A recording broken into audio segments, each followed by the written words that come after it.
Título 4 do procedimento relativo aos processos da competência do Tribunal do Júri.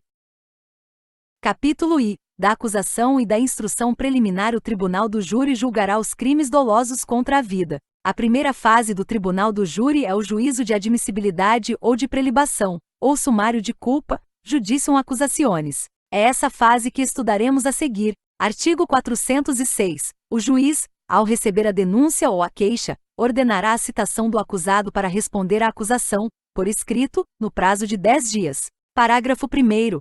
O prazo previsto no caput deste artigo será contado a partir do efetivo cumprimento do mandado ou do comparecimento, em juízo, do acusado ou de defensor constituído, no caso de citação inválida ou por edital. Parágrafo 2º. A acusação deverá arrolar testemunhas, até o máximo de 8, na denúncia ou na queixa. Parágrafo 3º. Na resposta, o acusado poderá e argur preliminares e alegar tudo que interesse à sua defesa, segunda oferecer documentos e justificações, terceira especificar as provas pretendidas.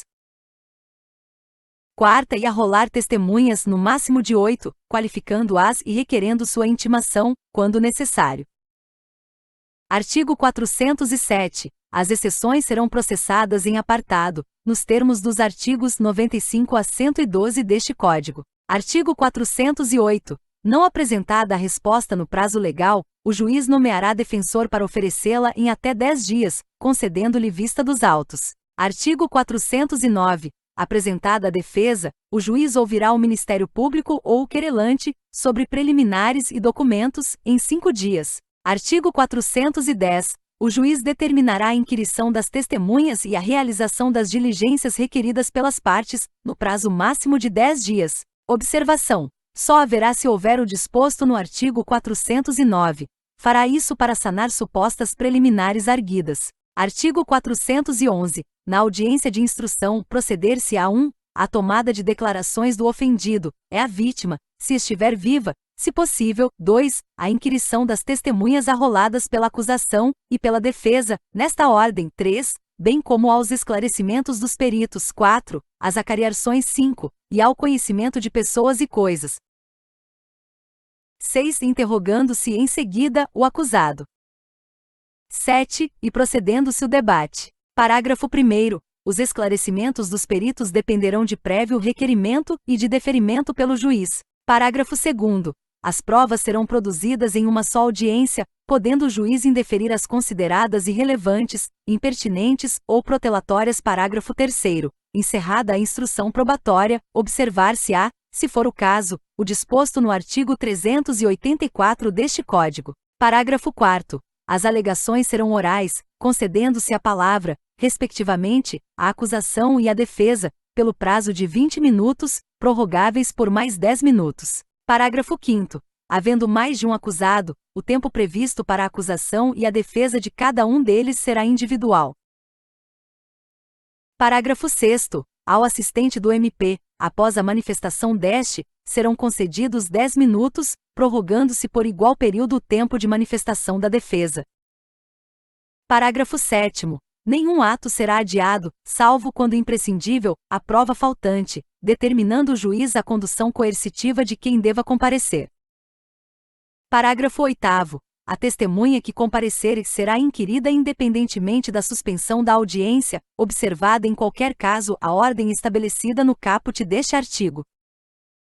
Parágrafo 9º. Encerrados os debates, o juiz proferirá a sua decisão, ou a fará em 10 dias, ordenando que os autos para isso lhe sejam conclusos. Artigo 412. O procedimento será concluído no prazo máximo de 90 dias. Observação: o procedimento inicial, a fase do juízo de admissibilidade. Capítulo 2º da pronúncia, da impronúncia e da absolvição sumária. Aqui dar-se-á fim à primeira fase. O juiz proferirá uma decisão de pronúncia, manda o acusado a júri, de impronúncia ou de absolvição sumária. Artigo 413. Pronúncia: o juiz, fundamentadamente, pronunciará o acusado, se convencido da materialidade do fato e da existência de indícios suficientes de autoria ou de participação. Parágrafo 1º. A fundamentação de pronúncia limitar-se à indicação da materialidade do fato e da existência de indícios suficientes de autoria ou de participação, devendo o juiz declarar o dispositivo legal em que julgar em curso o acusado, e especificar as circunstâncias qualificadoras e as causas de aumento de pena. Observação: não entrará na análise de provas mais profunda, sob pena de anulação. Parágrafo 2º. Se o crime for afiançável, o juiz arbitrará o valor da fiança para concessão ou manutenção da liberdade provisória. Parágrafo 3º. O juiz decidirá, motivadamente, no caso de manutenção, revogação ou substituição da prisão ou medida restritiva de liberdade anteriormente decretada e, tratando-se de acusado solto, sobre a necessidade da decretação da prisão ou imposição de quaisquer das medidas previstas no título 9º do livro e deste Código. Artigo 414. Em pronúncia não se convencendo da materialidade do fato, ou da existência de indícios suficientes de autoria ou de participação, o juiz, fundamentadamente, impronunciará o acusado. Parágrafo único. Enquanto não ocorrer a extinção da punibilidade, poderá ser formulada nova denúncia ou queixa, se houver prova nova. Artigo 415. A absolvição sumária e o juiz, fundamentadamente, absolverá desde logo o acusado quando e provada a inexistência do fato. Segunda, provado não ser ele autor ou partícipe do fato. Terceira, o fato não constituir infração penal. Quarta, demonstrada a causa de isenção de pena ou de exclusão do crime. Parágrafo único. Não se aplica o disposto no inciso 4º do caput deste artigo ao caso de inimputabilidade prevista no caput do artigo 26 do Código Penal, salvo quando esta for a única tese defensiva. Artigo 416. Contra a sentença de impronúncia ou de absolvição sumária, caberá apelação. Artigo 417. Se houver indícios de autoria ou de participação de outras pessoas não incluídas na acusação, o juiz, ao pronunciar ou impronunciar o acusado, determinará o retorno dos autos ao MP por 15 dias, aplicável, no que couber, o artigo 80 deste Código. Artigo 418. O juiz poderá dar ao fato definição jurídica diversa da constante da acusação, embora o acusado fique sujeito à pena mais grave. Artigo 419. Quando o juiz se convencer, em discordância com a acusação, da existência de crime diverso dos referidos no parágrafo 1º do artigo 74, crimes dolosos contra a vida, deste Código, e não for competente para o julgamento, remeterá os autos ao juiz que o seja. Observação: desclassificação do crime. Parágrafo único. Remetidos os autos do processo a outro juiz, à disposição deste ficará o acusado preso. Artigo 420. A intimação da decisão de pronúncia será feita e pessoalmente ao acusado, ao defensor nomeado e ao MP. Segunda, ao defensor constituído, ao querelante e ao assistente do MP, na forma do disposto no parágrafo 1º do artigo 370 deste Código. Publicação em imprensa oficial. Parágrafo único. Será intimado por edital o acusado solto que não for encontrado. Artigo 421. Preclusa a decisão de pronúncia, os autos serão encaminhados ao juiz presidente do Tribunal do Júri. Parágrafo 1º. Ainda que preclusa a decisão de pronúncia, havendo circunstância superveniente que altere a classificação do crime, o juiz ordenará a remessa dos autos ao MP. Parágrafo 2º. Em seguida, os autos serão conclusos ao juiz para decisão. Observação: se houver uma circunstância que veio após a preclusão da decisão de pronúncia, o juiz remeterá os autos ao MP para que seja feito o aditamento da denúncia e em seguida os autos retornam conclusos a este mesmo juiz. Fase 2 do Tribunal do Júri. Capítulo 3º da preparação do processo para julgamento em plenário. Artigo 422. Ao receber os autos, o presidente do Tribunal do Júri determinará a intimação de órgão do MP ou do querelante, no caso de queixa, e do defensor, para, no prazo de 5 dias, apresentarem rol de testemunhas que irão depor em plenário, até o máximo de 5, oportunidade em que poderão juntar documentos e requerer diligência. Observação: na primeira fase do júri pode arrolar até 8 testemunhas, aqui são apenas 5. Essas 5 serão ouvidas na frente dos jurados, em plenário. Pode arrolar as mesmas que arrolou na primeira fase. Artigo 423. deliberando sobre os requerimentos de provas a serem produzidas ou exibidas no plenário do júri, e adotadas as providências devidas, o juiz-presidente. E ordenará as diligências necessárias para sanar qualquer nulidade, ou esclarecer fato que interesse ao julgamento da causa. Segunda, fará relatório sucinto do processo, determinando sua inclusão em pauta da reunião do Tribunal do Júri. Artigo 424. Quando a lei local de organização judiciária não atribuir ao presidente do Tribunal do Júri o preparo para julgamento, o juiz competente remeter-lhe-á os autos do processo preparado até 5 dias antes do sorteio dos jurados, a que se refere o artigo 433 deste Código. Parágrafo único. Deverão ser remetidos, também, os processos preparados até o encerramento da reunião, para a realização do julgamento. Capítulo 4 do Alistamento dos Jurados. Artigo 425. Anualmente serão alistados pelo presidente do Tribunal do Júri de 800 a 1.500 jurados nas comarcas de mais de 1 milhão de habitantes, de 300 a 700 nas comarcas de mais de 100 mil habitantes e de 80 a 400 nas comarcas de menor população. Parágrafo 1º. Nas comarcas onde for necessário, poderá ser aumentado o número de jurados, e ainda, organizada a lista de suplentes, depositadas as cédulas em urna especial, com as cautelas mencionadas na parte final do parágrafo 3º do artigo 426 deste Código. Parágrafo 2º. O juiz-presidente requisitará às autoridades locais, associações de classe e de bairro, entidades associativas e culturais, instituições de ensino em geral, universidades, sindicatos, repartições públicas e outros núcleos comunitários a indicação de pessoas que reúnam as condições para exercer a função de jurado. Artigo 426. A lista geral dos jurados, com indicação das respectivas profissões, será publicada pela imprensa até o dia 10 de outubro de cada ano e divulgada em editais afixados à porta do Tribunal do Júri. Observação: é uma lista provisória que pode haver reclamação ou alteração pelo juiz. Parágrafo 1º. A lista poderá ser alterada, de ofício ou mediante reclamação de qualquer do povo ao juiz-presidente, até o dia 10 de novembro, data de sua publicação definitiva. Parágrafo 2º. Juntamente com a lista, serão transcritos os artigos 436 a 446 deste Código.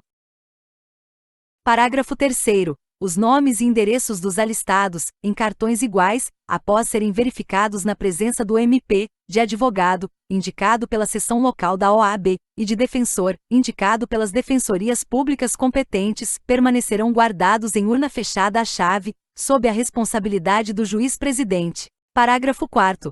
O jurado que tiver integrado o conselho de sentença nos 12 meses que antecederem a publicação da lista geral, ficará dela excluído. Observação: para evitar que todo ano uma pessoa seja jurado. Se ele figurou como jurado no ano anterior à publicação, ficará excluído da nova lista. Parágrafo 5º. Anualmente, a lista geral de jurados será, obrigatoriamente, completada. Capítulo V do Desaforamento. Artigo 427. Desaforamento: se o interesse da ordem pública o reclamar ou houver dúvida sobre a imparcialidade do júri ou a segurança pessoal do acusado, o Tribunal de Justiça, a requerimento do MP, do assistente, do querelante ou do acusado, ou mediante representação do juiz competente, juiz do caso, poderá determinar o desaforamento do julgamento para outra comarca da mesma região, onde não existam aqueles motivos, preferindo-se a mais próxima. Observação: desaforamento é deslocar de um júri para outro, quando há uma balbúrdia sobre o fato em questão que possa vir a interferir na imparcialidade dos jurados, ou possa ameaçar a segurança pessoal do acusado. Exemplo: determinado caso passou na televisão e toda a população está revoltada, querendo linchar o acusado. Será requerido o desaforamento. Parágrafo 1º. O pedido de desaforamento será distribuído imediatamente e terá preferência de julgamento na Câmara ou turma competente. Parágrafo 2º. Sendo relevantes os motivos alegados, o relator poderá determinar, fundamentadamente, a suspensão do julgamento pelo júri. Parágrafo 3º. Será ouvido o juiz-presidente, quando a medida não tiver sido por ele solicitada. Parágrafo 4º. na pendência de recurso contra a decisão de pronúncia ou quando efetivado o julgamento, não se admitirá o pedido de desaforamento, salvo nesta última hipótese, quanto a fato ocorrido durante ou após a realização de julgamento anulado. Observação: óbvio, se estiver na pendência de julgamento de recurso contra a decisão de pronúncia, tem que primeiro esperar o resultado do julgamento para saber se o acusado vai a júri ou não. E se já foi efetivado o julgamento no júri, também não cabe mais desaforamento. Artigo 428. O desaforamento também poderá ser determinado, em razão do comprovado excesso de serviço, ouvidos o juiz-presidente e a parte contrária, se o julgamento não puder ser realizado no prazo de 6 meses, contado do trânsito em julgado da decisão de pronúncia. Observação: aqui desaforar tem o sentido de desafogar. Quando em uma comarca há muitos processos para julgamento pelo júri, poderá haver o desaforamento. Parágrafo 1º. Para a contagem do prazo referido neste artigo, não se computará o tempo de adiamentos, diligências ou incidentes de interesse da defesa. Parágrafo 2º. Não havendo excesso de serviço ou existência de processos aguardando julgamento em quantidade que ultrapasse a possibilidade de apreciação pelo tribunal do júri, nas reuniões periódicas previstas para o exercício, o acusado poderá requerer ao tribunal que determine a imediata realização do julgamento. Capítulo 6º da Organização da Pauta. Artigo 429. Salvo motivo relevante que autorize alteração na ordem dos julgamentos, terão preferência. E os acusados presos. Segunda dentre os acusados presos, aqueles que estiverem há mais tempo na prisão. Terceira em igualdade de condições, os precedentemente pronunciados, ordem cronológica. Parágrafo 1º. Antes do dia designado para o primeiro julgamento da reunião periódica, será fixada na porta do edifício do Tribunal do Júri a lista dos processos a serem julgados, obedecida a ordem prevista no caput deste artigo. Parágrafo 2º. O juiz-presidente reservará datas na mesma reunião periódica para a inclusão de processo que tiver o julgamento adiado. Artigo 430. O assistente de acusação somente será admitido se tiver requerido sua habilitação até 5 dias antes da data da sessão na qual pretenda atuar. Artigo 431. Estando o processo em ordem, o juiz-presidente mandará intimar as partes, o ofendido, se for possível, as testemunhas e os peritos, quando houver requerimento, para a sessão de instrução e julgamento, observando, no que couber, o disposto no artigo 420 deste Código. Capítulo 7º do sorteio e da convocação dos jurados. Artigo 432. Em seguida à organização da pauta, o juiz-presidente determinará a intimação do MP, da OAB e da Defensoria Pública para acompanharem, em dia e hora designados, o sorteio dos jurados que atuarão na reunião periódica. Artigo 433. O sorteio, presidido pelo juiz, far-se-á a portas abertas, cabendo-lhe retirar as cédulas até completar o número de 25 jurados, para a reunião periódica ou extraordinária. Parágrafo 1º. O sorteio será realizado entre o 15º e o 10º dia útil antecedente à instalação da reunião. Parágrafo 2º. A audiência de sorteio não será adiada pelo não comparecimento das partes. Observação: a ausência de alguma das partes, MP, OAB e Defensoria, não é motivo para adiamento do sorteio. Parágrafo 3º. O jurado não sorteado poderá ter o seu nome novamente incluído para as reuniões futuras. Artigo 434. Os jurados sorteados serão convocados pelo correio ou por qualquer outro meio hábil para comparecer no dia e hora designados para a reunião, sob as penas da lei. Parágrafo único. No mesmo expediente de convocação serão transcritos os artigos 436 a 446 deste Código. Artigo 435. Serão afixados na porta do edifício do Tribunal do Júri a relação dos jurados convocados, os nomes do acusado e dos procuradores das partes, além do dia, hora e local das sessões de instrução e julgamento. Capítulo 8º da função do jurado. Artigo 436. O serviço do júri é obrigatório. O alistamento compreenderá os cidadãos maiores de 18 anos de notória idoneidade. Observação: notória idoneidade, ausência de inidoneidade. Parágrafo 1º. Nenhum cidadão poderá ser excluído dos trabalhos do júri ou deixar de ser alistado, em razão de cor ou etnia, raça, credo, sexo, profissão, classe social ou econômica, origem ou grau de instrução. Parágrafo 2º.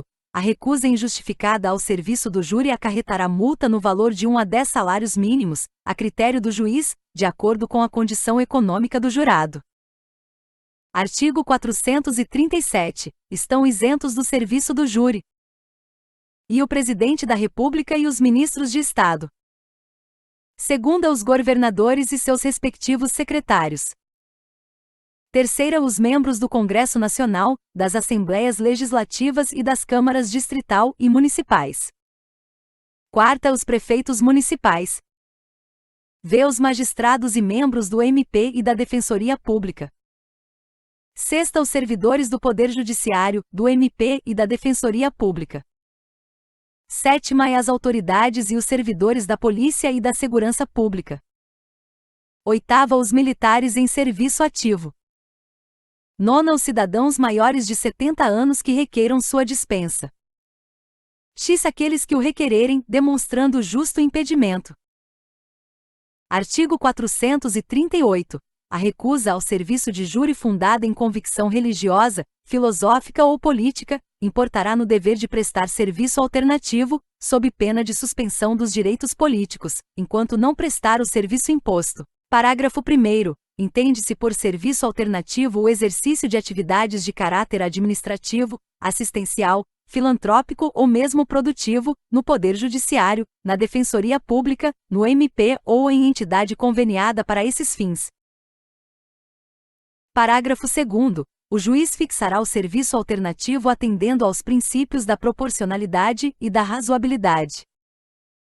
Artigo 439. O exercício efetivo da função de jurado constituirá serviço público relevante e estabelecerá presunção de idoneidade moral. Observação: exerce a função pública, transitoriamente, portanto recebe estas gratificações. Artigo 440. Constitui também direito do jurado, na condição do artigo 439 deste Código, preferência, em igualdade de condições, nas licitações públicas e no provimento, mediante concurso, de cargo ou função pública, bem como nos casos de promoção funcional ou remoção voluntária. Artigo 441. Nenhum desconto será feito nos vencimentos ou salário do jurado sorteado que comparecer à sessão do júri. Artigo 442. Ao jurado que, sem causa legítima, deixar de comparecer no dia marcado para a sessão ou retirar-se antes de ser dispensado pelo presidente, será aplicada multa de 1 a 10 salários mínimos, a critério do juiz, de acordo com a sua condição econômica. Artigo 443. Somente será aceita escusa fundada em motivo relevante devidamente comprovado e apresentada, ressalvadas as hipóteses de força maior, até o momento da chamada dos jurados. Artigo 444. O jurado somente será dispensado por decisão motivada do juiz-presidente, consignada na ata dos trabalhos. Artigo 445. O jurado, no exercício da função ou a pretexto de exercê-la, será responsável criminalmente nos mesmos termos em que o são os juízes togados. Artigo 446. Aos suplentes, quando convocados, serão aplicáveis os dispositivos referentes às dispensas, faltas e escusas e à equiparação de responsabilidade penal prevista no artigo 445 deste Código. Capítulo 9 da composição do Tribunal do Júri e da formação do Conselho de Sentença.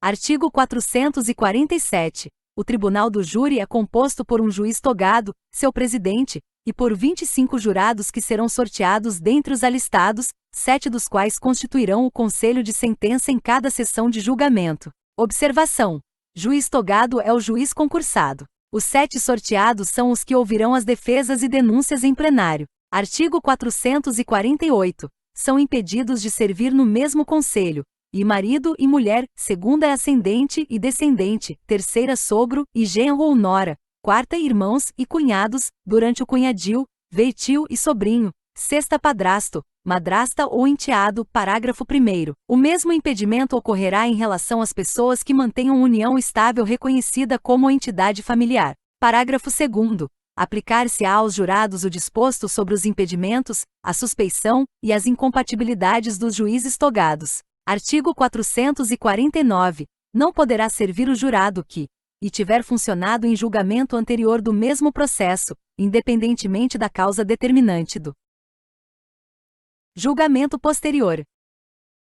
Observação: supondo que haja um novo julgamento acerca do mesmo processo, o júri que já participou anteriormente não poderá servir. Segunda, no caso do concurso de pessoas, houver integrado o conselho de sentença que julgou o outro acusado. Observação: em caso de quadrilha, por exemplo, não pode funcionar em um julgamento de comparsa sendo que já participou do julgamento de um réu concorrente. Terceira, tiver manifestado prévia disposição para condenar ou absolver o acusado. Artigo 450. Dos impedidos entre si por parentesco ou relação de convivência, servirá o que houver sido sorteado em primeiro lugar. Artigo 451. Os jurados excluídos por impedimento, suspeição ou incompatibilidade serão considerados para a constituição do número legal exigível para a realização da sessão. Observação: constituição do número legal de 25 jurados, mas não farão parte do 7 do Conselho de Sentença.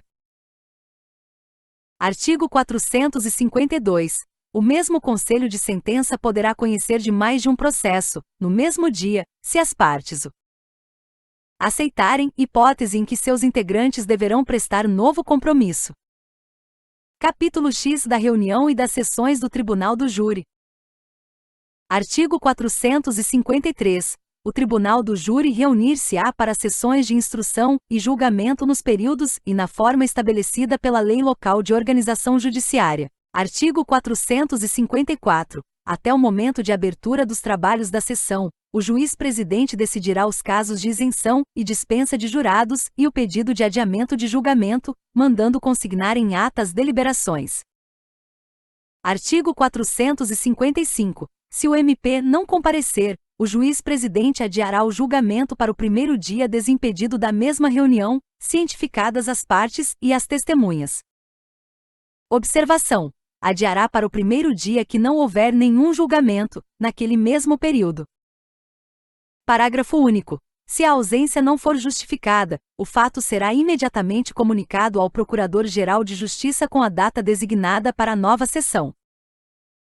Artigo 456. Se a falta, sem escusa legítima, for do advogado do acusado, e se outro não for por este constituído, o fato será imediatamente comunicado ao presidente da seccional da OAB, com a data designada para a nova sessão. Parágrafo 1º. Não havendo escusa legítima, o julgamento será adiado somente uma vez, devendo o acusado ser julgado quando chamado novamente. Parágrafo 2º. Na hipótese do parágrafo 1º deste artigo, o juiz intimará a Defensoria Pública para o novo julgamento, que será adiado para o primeiro dia desimpedido, observado o prazo mínimo de 10 dias.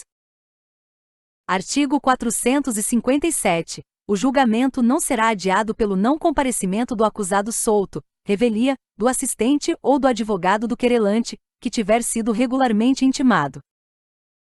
Parágrafo 1º. Os pedidos de adiamento e as justificações de não comparecimento deverão ser, salvo comprovado motivo de força maior, previamente submetidos à apreciação do juiz-presidente do Tribunal do Júri.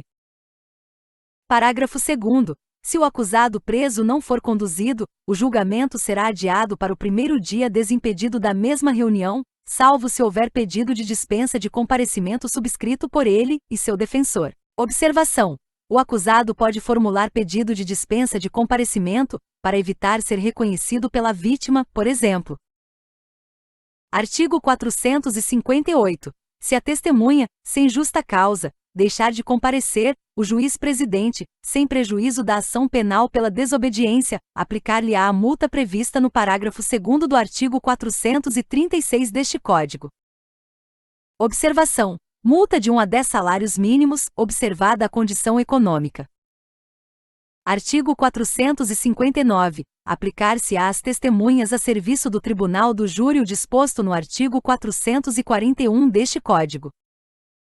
Observação: nenhum desconto será feito nos vencimento ou salário da testemunha.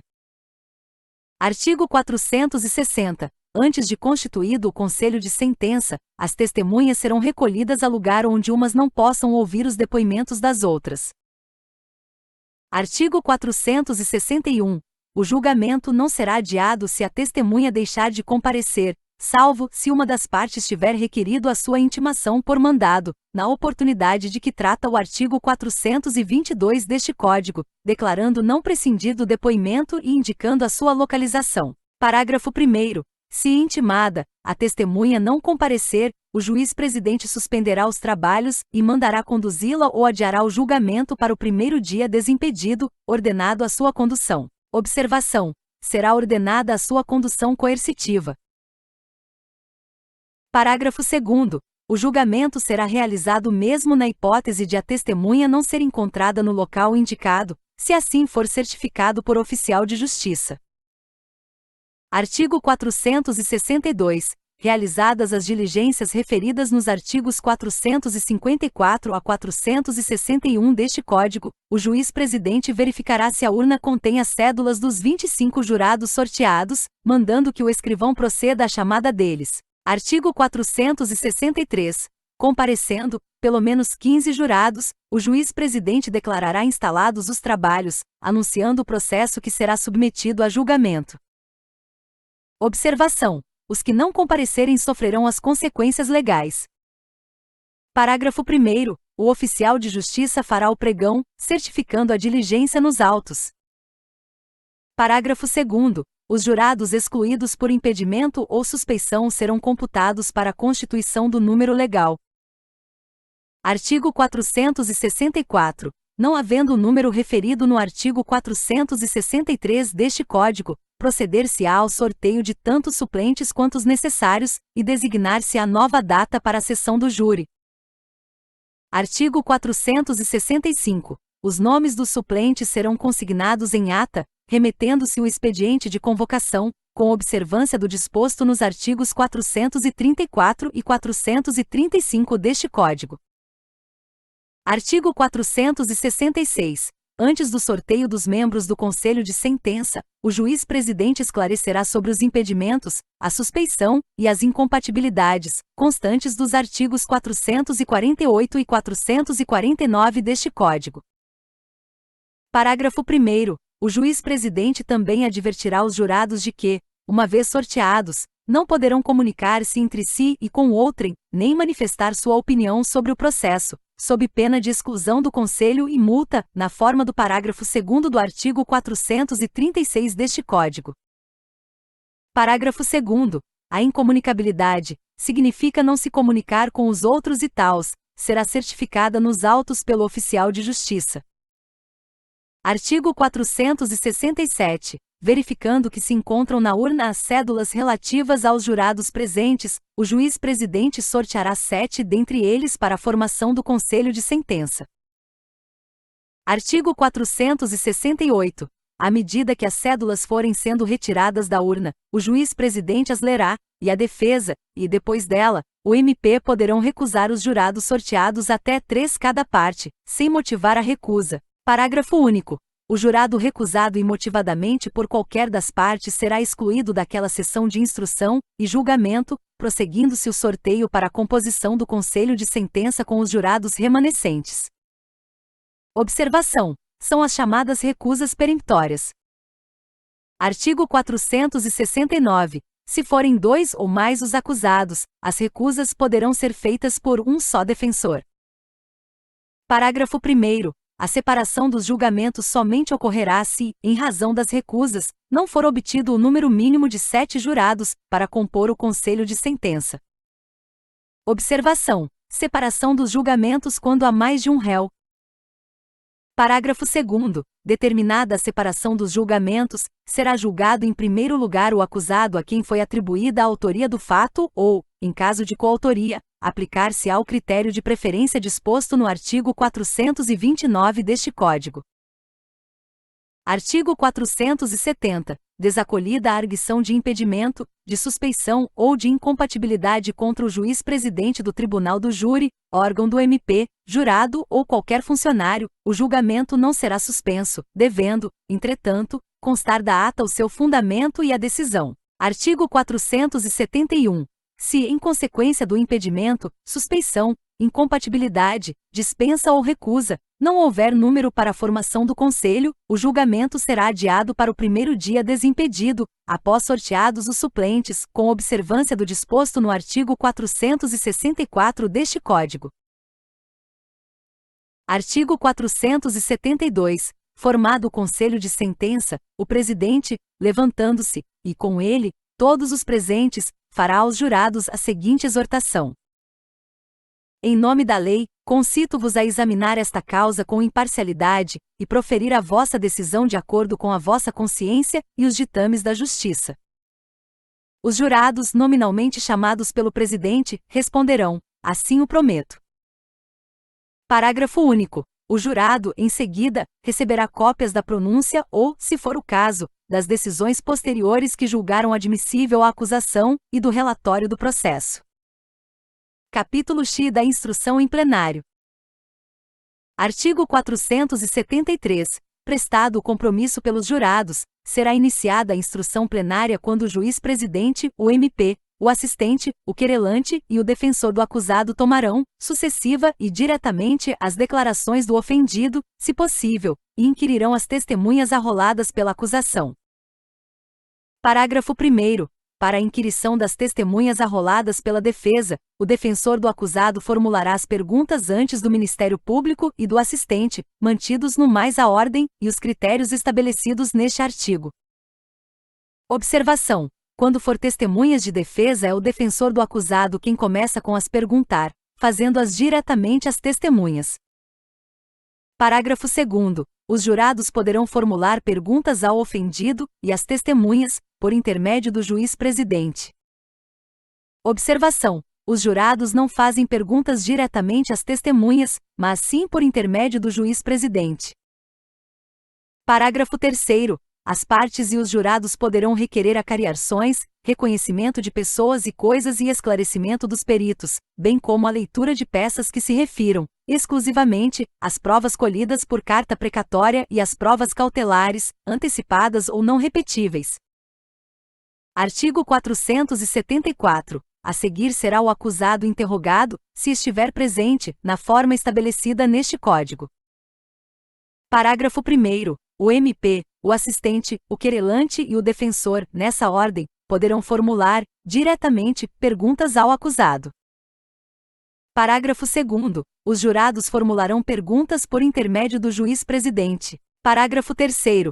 Não se permitirá o uso de algemas no acusado durante o período em que permanecer no plenário do júri, salvo se absolutamente necessário à ordem dos trabalhos, à segurança das testemunhas ou à garantia da integridade física dos presentes. Artigo 475. O registro dos depoimentos e do interrogatório será feito pelos meios ou recursos de gravação magnética, eletrônica, estenotipia ou técnica similar, destinada a obter maior fidelidade e celeridade na colheita da prova. Parágrafo único. A transcrição do registro, após feita a degravação, constará dos autos. Capítulo 12 dos debates. Artigo 476. Encerrada a instrução, será concedida a palavra ao MP, que fará a acusação, nos limites da pronúncia ou das decisões posteriores que julgaram admissível a acusação, sustentando, se for o caso, a existência de circunstância agravante. Observação: após ter a oitiva de testemunhas, bem como a inquirição do acusado, haverá os debates, nestes termos. Observação: o promotor não pode falar mais do que está pronunciado, deve-se limitar à pronúncia, porém pode falar das agravantes. Parágrafo 1º. O assistente falará depois do MP. Parágrafo 2º. Tratando-se de ação penal privada, falará em primeiro lugar o querelante, e em seguida, o MP, salvo se este houver retomado a titularidade da ação, na forma do artigo 29 deste Código. Parágrafo 3º. Fim da acusação, terá a palavra a defesa. Parágrafo 4º. A acusação poderá replicar e a defesa treplicar, sendo admitida a reinquirição de testemunha já ouvida em plenário. Observação: o MP terá 1h30 para falar, depois terá 1h30 a defesa, O MP tem o direito de replicar por 1 hora e a defesa de triplicar por 1 hora também. Lembrando que só poderá haver tréplica se houver réplica. Artigo 477. O tempo destinado à acusação e à defesa será de 1 hora e meia para cada, e de 1 hora para a réplica e outro tanto para a tréplica. Parágrafo 1º. Havendo mais de um acusador, MP e assistente, ou mais de um defensor, combinarão entre si a distribuição do tempo, que, na falta de acordo, será dividido pelo juiz-presidente, de forma a não exceder o determinado neste artigo. Observação: se houver assistente de acusação ou mais de um defensor, deverão dividir o tempo total de que trata este artigo. Parágrafo 2º. Havendo mais de um acusado, o tempo para a acusação e a defesa será acrescido de 1 hora e elevado ao dobro da réplica e da tréplica, observado o disposto no parágrafo 1º deste artigo. Artigo 478. Durante os debates as partes não poderão, sob pena de nulidade, fazer referências. E a decisão de pronúncia, as decisões posteriores que julgaram admissível a acusação ou a determinação do uso de algemas como argumento de autoridade que beneficiem ou prejudiquem o acusado. Segunda, ao silêncio do acusado ou à ausência de interrogatório por falta de requerimento em seu prejuízo. Observação: para não passar uma visão parcial do processo aos jurados, não influenciar o julgamento. Artigo 479. Durante o julgamento não será permitida a leitura de documento ou a exibição de objeto que não tiver sido juntado aos autos com a antecedência mínima de 3 dias úteis, dando-se ciência à outra parte. Parágrafo único. Compreende-se na proibição deste artigo a leitura de jornais ou qualquer outro escrito, bem como a exibição de vídeos, gravações, fotografias, laudos, quadros, croquis ou qualquer outro meio assemelhado, cujo conteúdo versar sobre a matéria de fato submetida à apreciação e julgamento dos jurados. Artigo 480. A acusação, a defesa e os jurados poderão, a qualquer momento e por intermédio do juiz-presidente, pedir ao orador que indique a folha dos autos onde se encontra a peça por ele lida ou citada, facultando-se, ainda, aos jurados solicitar-lhe, pelo mesmo meio, o esclarecimento de fato por ele alegado. Parágrafo 1º.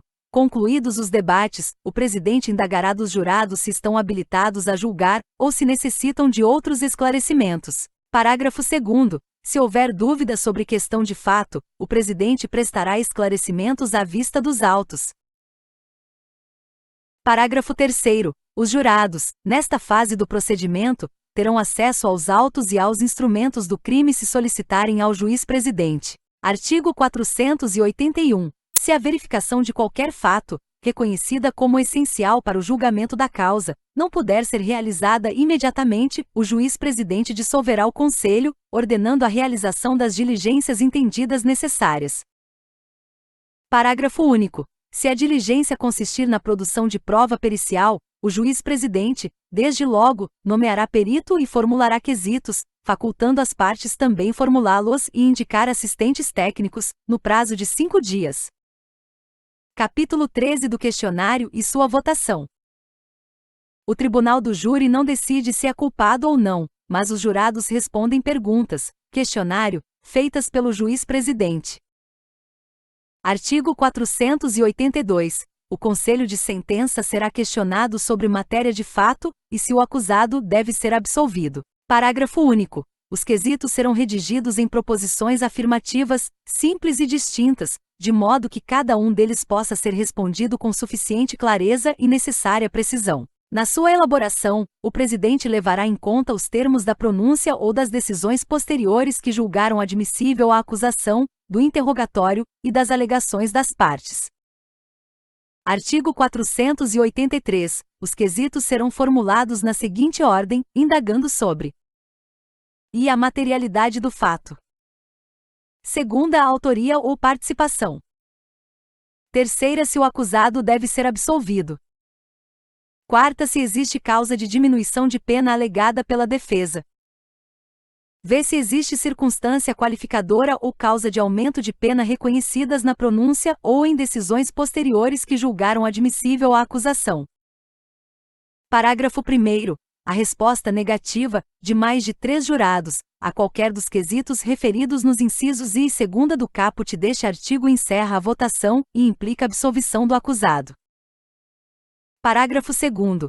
Respondidos afirmativamente por mais de 3 jurados os quesitos relativos aos incisos I e segunda do caput deste artigo, será formulado o quesito com a seguinte redação: o jurado absolve o acusado?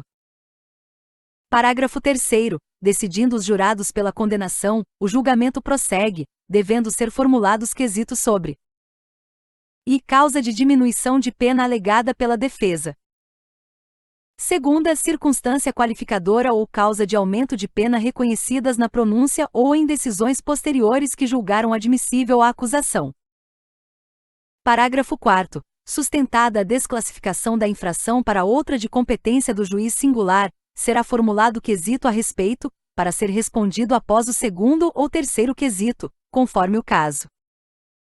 Parágrafo 5º. Sustentada a tese de ocorrência do crime na sua forma tentada ou havendo divergência sobre a tipificação do delito, sendo este da competência do tribunal do júri, o juiz formulará quesito acerca destas questões, para ser respondido após o segundo quesito. Parágrafo 6º. Havendo mais de um crime ou mais de um acusado, os quesitos serão formulados em séries distintas. Artigo 484. A seguir, o presidente lerá os quesitos e indagará das partes se tem requerimento ou reclamação a fazer, devendo qualquer deles, bem como a decisão, constar da ata. Parágrafo único. Ainda em plenário, o juiz-presidente explicará aos jurados o significado de cada quesito. Artigo 485. Não havendo dúvida a ser esclarecida, o juiz-presidente, os jurados, o MP, o assistente, o querelante, o defensor do acusado, o escrivão e o oficial de justiça dirigir-se à sala especial a fim de ser procedida à votação. Parágrafo 1º. Na falta de sala especial, o juiz-presidente determinará que o público se retire, permanecendo somente as pessoas mencionadas no caput deste artigo. Parágrafo 2º. O juiz-presidente advertirá as partes de que não será permitida qualquer intervenção que possa perturbar a livre manifestação do Conselho e fará retirar da sala quem se portar inconvenientemente. Artigo 486. Antes de proceder-se à votação de cada quesito, o juiz-presidente mandará distribuir aos jurados pequenas cédulas feitas de papel opaco e facilmente dobráveis, contendo 7 delas a palavra sim, contendo 7 delas a palavra não. Artigo 487. Para assegurar o sigilo do voto, o oficial de justiça recolherá em urnas separadas as cédulas correspondentes aos votos e as não utilizadas. Observação: em uma urna será depositado o voto e em outra urna a cédula descartada. Se votei sim, descarto o não. Artigo 488. Após a resposta, verificados os votos e as cédulas não utilizadas, o presidente determinará que o escrivão registre no termo a votação de cada quesito, bem como o resultado do julgamento. Parágrafo único. Do termo também constará a conferência das cédulas não utilizadas. Artigo 489. As decisões do tribunal do júri serão tomadas por maioria dos votos. Observação: quem ganha é a maioria. Inclusive, se já começar a votação de um quesito e for dado a maioria, o juiz pode parar de analisar. Artigo 490. Se a resposta a qualquer dos quesitos estiver em contradição com outra ou outras já dadas, o presidente, explicando aos jurados em que consiste a contradição, submeterá novamente à votação os quesitos a que se referirem tais respostas. Parágrafo único. Se pela resposta dada a um dos quesitos, o presidente verificar que ficam prejudicados os seguintes, assim o declarará, dando por fim da votação. Artigo 491. Encerrada a votação, será o termo a que se refere o artigo 488 deste Código assinado pelo presidente, pelos jurados e pelas partes. Capítulo 14 da sentença. Quem julga são os jurados, porém quem prolata a sentença é o juiz-presidente. Artigo 492. Em seguida, o presidente proferirá a sentença que, e no caso de condenação, a. Fixará a pena base, b. Considerará as circunstâncias agravantes ou atenuantes alegadas nos debates, c. Imporá os aumentos ou diminuições da pena, em atenção às causas admitidas pelo júri. D. Observará as demais disposições do artigo 387 deste Código, e mandará o acusado recolher-se ou recomendá-lo à prisão em que se encontra, se presentes os requisitos da prisão preventiva. F. Estabelecerá os efeitos genéricos e específicos da condenação. Segunda, no caso de absolvição. A. Mandará colocar em liberdade o acusado se por outro motivo não estiver preso. B. Revogará as medidas restritivas provisoriamente decretadas. C. Imporá, se for o caso, a medida de segurança cabível. Parágrafo 1º. Se houver desclassificação da infração para outra, de competência do juiz singular, ao presidente do